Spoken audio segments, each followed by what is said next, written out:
62% des Français craignent que la prochaine élection présidentielle soit perturbée par des deepfakes. Comment je le sais ? Grâce à l'IFOP. Infrarouge, 3 minutes pour découvrir les dernières évolutions du marketing par l'ISN.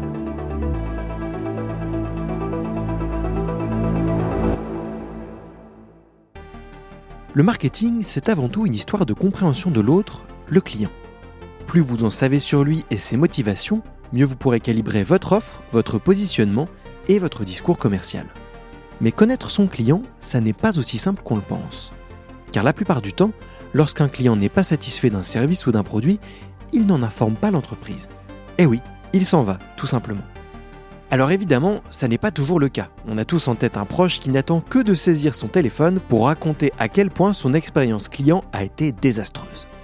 Le personnel a été hyper désagréable et n'a fait aucun effort pour m'aider alors que ça faisait 45 minutes que je faisais la queue pour avoir un conseil.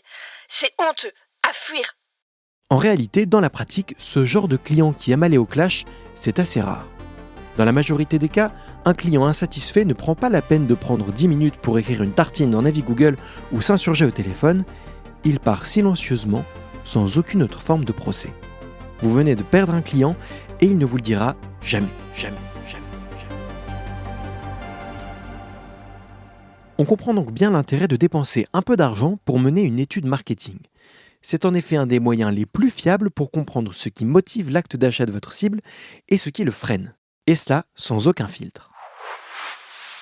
Il existe 2 façons de mener une étude marketing, la réaliser soi-même ou la sous-traiter à un institut. Aujourd'hui, les entreprises ont tendance à privilégier la première option, moins coûteuse, mais il n'empêche qu'il est toujours utile de se faire bien accompagner par un consultant afin d'obtenir des résultats fiables et non biaisés. Bon, supposons que vous vouliez réaliser une étude. La première étape, et peut-être la plus difficile, c'est de cibler votre sujet d'étude. Une étude réussie vise un objectif précis. Que souhaitez-vous apprendre ? Typiquement, ça peut être « Quelle est la meilleure méthode pour répondre à ma problématique marketing ?» Deuxième question, êtes-vous prêt à accepter que les résultats puissent vous surprendre, voire vous déplaire ? Et oui, au risque de paraître cash, si vous voulez simplement entendre que vous êtes le meilleur sur le marché et que vous ne faites que des bons choix, alors ne réalisez pas d'études. Vous allez juste cramer votre budget et faire perdre du temps à des gens sans aucune raison valable. Car demander une étude, c'est d'abord se mettre en condition d'accueillir un avis extérieur. Et on peut avoir de bonnes surprises aussi. Parfois, les gens adhèrent totalement à une innovation produit à laquelle on ne croyait pas. Allez, plongez avec moi, je vous emmène au pays de la connaissance. Wouhou ! Hop là, attention aux préjugés sur la route, ils vous attirent avec des idées réconfortantes, mais ils vous mènent droit dans l'eau. Faites attention à bien les esquiver. Ils foncent droit sur vous. Les gens regardent le prix, pas le produit. Les femmes recherchent de l'émotion. Les hommes veulent des choses utiles. La meilleure des stratégies marketing, c'est de faire exactement la même chose que tes concurrents. Tu ne dois prendre aucun risque et faire comme on a toujours fait. Bravo, vous avez traversé la zone de turbulence sans vous laisser influencer. Beau boulot, on va pouvoir atterrir. Bon, entrons dans le vif du sujet. Il existe 2 grands types d'études, les études qualitatives et les études quantitatives. Une étude quantitative vise à obtenir des données statistiques pour comprendre le profil de votre cible et affiner votre persona.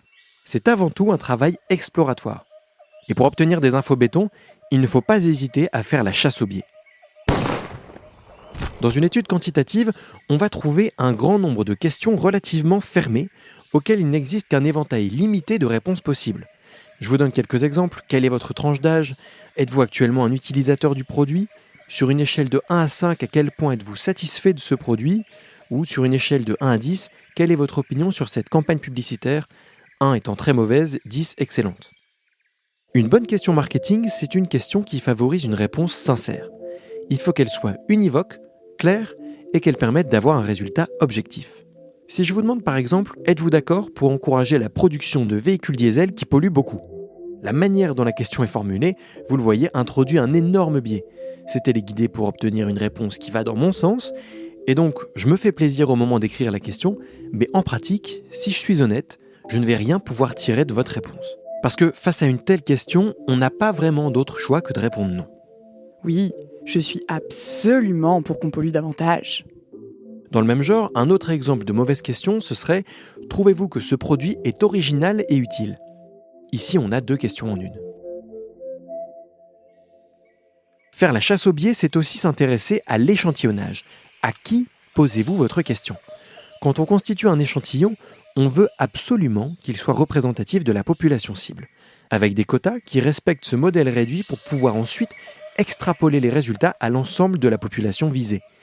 Si je vise une clientèle qui vit en périphérie de ville moyenne, je n'ai aucun intérêt à avoir dans mon échantillon, dans mon panel, 20% de Parisiens. Alors comment aller chercher les bons profils ? Eh bien, les instituts d'études travaillent avec des partenaires qui ont des panels de personnes qui acceptent de répondre à des sondages contre des bons d'achat. Et en fonction des quotas que vous allez fixer, votre partenaire pourra vous fournir un échantillon représentatif de la population française ou bien d'une communauté plus précise.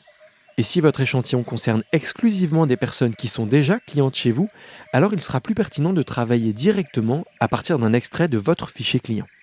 Tout ça, ce sont les enquêtes quantitatives. En complément, une étude qualitative va permettre d'affiner la compréhension des besoins de votre client et leur comportement. En l'occurrence, on organise des entretiens individuels ou des focus group avec quelques participants et on va leur poser des questions plus ouvertes. Qu'est-ce qui vous vient à l'esprit quand vous pensez à cette marque ? Pouvez-vous me parler de votre expérience avec tel produit ou service ? Que pensez-vous de cette nouvelle fonctionnalité ? Ou encore, quel est le plus important pour vous lors de l'achat de ce type de produit ? Grâce aux réponses des participants, vous pourrez demain faire une campagne qui adressera le bon message aux bonnes personnes et au bon moment. Pour conclure, comment interpréter les données qu'on a collectées ? Car si souvent on a l'impression que les données parlent d'elles-mêmes, on peut se laisser parfois aller à des corrélations douteuses. Et il faut avouer aussi, même si c'est pénible à dire, que parfois trop de données tue la donnée. Il faut donc savoir rester dans une interprétation sur le bon sens de l'analyse et ne pas prétendre réinventer le marketing à chaque étude. Parce que là encore, on peut se prendre au jeu par un biais de storytelling. Mais il faut parfois savoir accepter que non, il n'y a aucun lien entre le fait d'aimer le chocolat et le fait de changer régulièrement de véhicule. Ce sont 2 choses différentes. D'ailleurs, si ça vous amuse, je vous invite à taper Spurious Correlations sur Google. Vous trouverez des courbes fascinantes qui montrent la corrélation entre la pollution de l'air de Los Angeles et la popularité du prénom Tiffany. Vous l'avez compris, les études marketing sont des leviers très utiles pour calibrer une bonne campagne. Le tout, c'est d'être clair sur ce que vous en attendez et d'être très rigoureux sur la manière dont vous la conduisez. Pour en savoir plus sur les études marketing, découvrez les formations de l'Institut supérieur du marketing sur le site ism.fr. Quant à moi, je tiens à remercier Sandra Sounac pour son aide dans la préparation de cet épisode. À bientôt!